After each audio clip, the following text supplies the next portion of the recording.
गणपति गुरु him गिरिसुता Goswami Girijesh सहित शारदा नर्मदा वाय हृदय प्रदेश बंदो हनुमत लखन संगो रिपुहनु भरत सुजान सिया राम जी को नमन गाऊं मानस गान सियावर रामचंद्र जी की जय।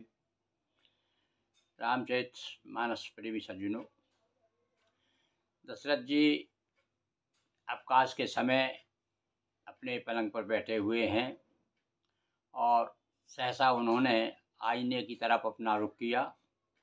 आईने में जब अपना चेहरा देखा तो देखा कि कान के समीप के बाल जो हैं सफ़ेद हो गए। एकदम उन्हें लगा कि मानो ये बाल उन्हें उपदेश दे रही, भाई देखो अब आपकी वृद्धावस्था आ चुकी है और आपके पुत्र भी अब योग्य हो गए हैं कि राज्य को संभाल सकते हैं, तो उन्हें युवराज का पद दे देना चाहिए। ऐसा सोच करके और सलाह लेने के लिए अपने गुरु के यहाँ पर पहुँचे।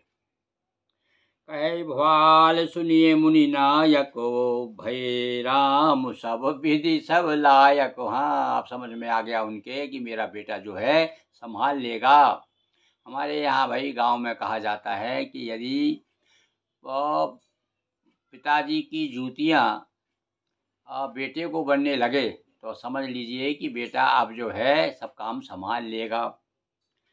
सेवक सचिव सकल पुरवासी जे हमारे हरि मित्र उदासी। संसार में जितने भी लोग हैं वो सबको राम को बहुत चाहते हैं और जे भी हमारे मित्र हैं, हरि हैं, उदासी हैं, सभी राम प्रिय जय विधि मोही।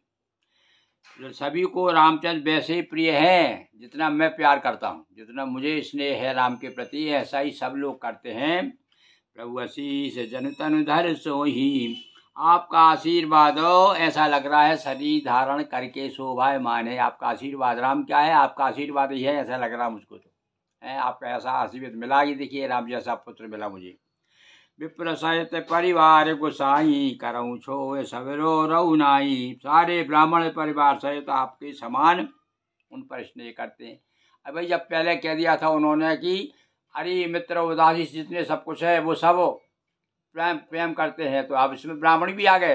पर भैया ब्राह्मणों को अलग से सम्मान देने के लिए कहा कि भैया ये ब्राह्मण भी बहुत चाहते हैं महाराज, मतलब आपका जो समाज है, आपका जो वर्ग है वो भी राम जी को बहुत चाहता है। जय गुरु चरण रे अनुसिर धरहि ते जन सकल विवाह। और जहाँ भी कहीं मौका थोड़ी संधि मिल जाती है गोस्वामी जी को, वहाँ अपने गुरुजनों को सम्मान करने के लिए, उनका बड़प्पन बताने, उनकी महिमा गाने के लिए मुखर हो जाते हैं। जहाँ ही उन्होंने देखा और बोले देखिए ये सारे विप्र समाज बहुत चाहते हैं। और फिर बात सही भी है महाराज कि भैया जो कि अपने गुरु के चरणों की रेणु को सिर पर धारण करता है वो तो सारे संसार को अपने आप वैभव मिल जाता है उसको। यानी गुरु कृपा ही सर्वोपरि है।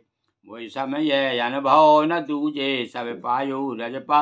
और मैं खुद एक अपने आप को महसूस करता हूँ ना, रजत जी कह रहे हैं आपके गुरु आपके चरणों की रज से देखिए अब मैं कहाँ से कहाँ चक्रवर्ती राजा हो गया हूँ।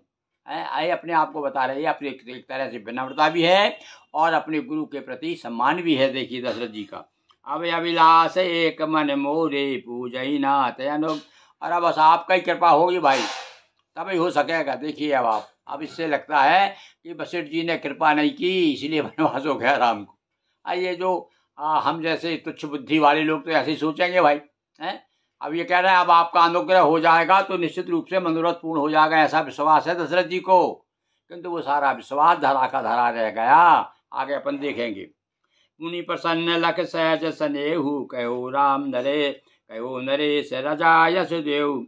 अब कहा आज्ञा दीजिए राजन, कहिए क्या बात है, आप क्या अभिलाषा लेके आए बताइए। सहज स्नेह। अब जहाँ सहजता होती है, जहाँ सहज प्रेम होता है वहाँ पर आदमी सब छोटा हो जाता है। प्रेम जो है छोटा करता है भाई, प्रेम जो है बड़ा नहीं करता। जहाँ हृदय में प्रेम होता है वो आदमी प्रेम की विशेषता क्या है कि प्रेम जो है आदमी के गर्व को गला देता है और छोटा कर देता है। ये विनम्रता है भाई प्रेम की।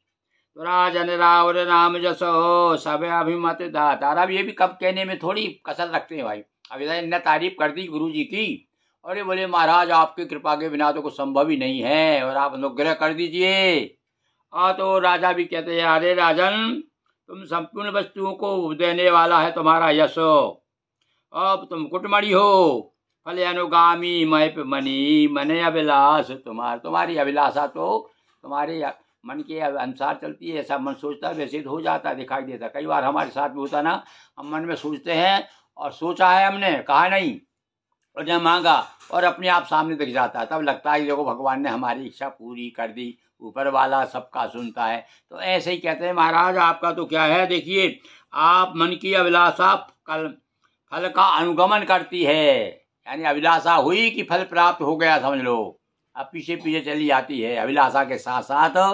और अभिलाषा के साथ साथ कामना पूर्ति जो है, पूर्ति भी पूरी पीछे पीछे हो जाती है। आपकी इच्छा करने के पहले ही फल उत्पन्न हो जाता है। मतलब अब इच्छा के पहले फल उत्पन्न हो जाने का मतलब यही है कि सामने आ गया, अरे ऐसा सब मैंने सोचा ही नहीं था यार, हाँ कभी जरूर मेरे मन में कहीं न कहीं इच्छा रही होगी, तब जाकर के ये पूरी हुई है। तो इस प्रकार से वशिष्ठ जी ने भी उनका मन जो है पुलकित कर दिया। देखिए वाणी में देखो, अब ये भी बता रहे भैया हमें अपने से बड़ों के प्रति, समान मित्रों के प्रति और गुरु के प्रति कैसा व्यवहार करना चाहिए, कैसी वाणी बोलना चाहिए, ये सब कुछ जो है एक एक बात आप गोस्वामी से सीख सकते हैं। बोलिए सियावर रामचंद्र की जय, पवन सुत हनुमान की जय, बटुक भैरव देव की जय। हर हर महादेव शंभो।